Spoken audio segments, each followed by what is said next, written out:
এসো হে বৈশাখ এসো এসো, এসো হে বৈশাখ এসো এসো। আজ বাংলা নববর্ষ 1433। আপনাদের সবাইকে জানাই শুভ নববর্ষের প্রীতি ও শুভেচ্ছা।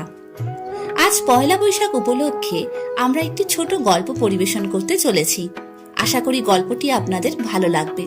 যদি ভালো লাগে তাহলে একটি লাইক, কমেন্ট ও সাবস্ক্রাইব করতে ভুলবেন না। তাহলে শুরু করা যাক আজকের গল্প।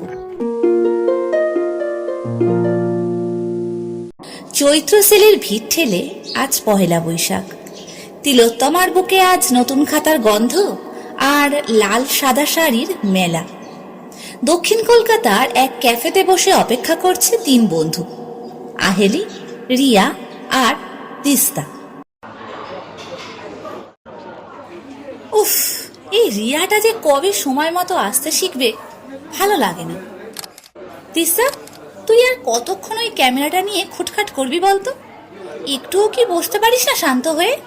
আরে দেখ না আহেলি, জানলার বাইরে ওই বাচ্চা মেয়েটা কেমন লাল ফ্রক পরে বেলুন নিয়ে হাসছে।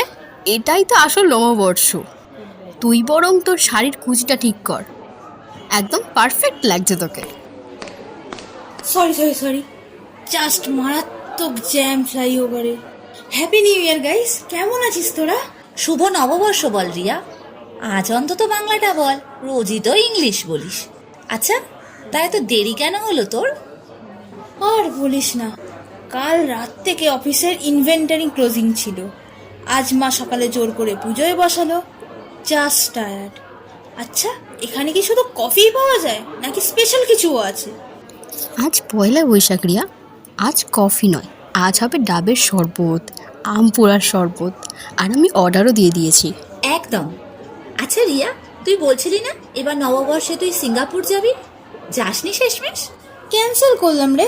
ল্যাপটপ খুলে বিদেশের বিচে কাজ করাচ্ছে, তোদের সাথে গরমে ঘামতে ঘামতে আড্ডা দেওয়ার যে মজাটা, সেটা মিস করতে চাইলাম না রে। তার মানে যান্ত্রিক শহরের ভেতরেও একটা বাঙালি মন বেঁচে আছে বল? হয়তো। আচ্ছা আহিলি, তুই সেই মাসিমার হাতে স্পেশাল বাসন্তী পোলাও আর কষা মাংসটা আনিসনি? ওটার জন্যই তো বেঁচে থাকা। আমি জানতাম তুই এটাই বলবি।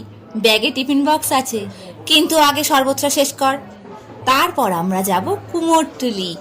আজ ওখানে হালখাতা পুজো দেখতে দারুণ লাগে। রাইট, আমি কিছু ক্যান্ডেড শটও তুলে নেবো, আর বিকেলে গঙ্গার ঘাটে বসে সূর্যাস্ত। কোনো প্ল্যান নেই, কোনো ডেডলাইন নেই, আজ শুধু আমরা তিনজন।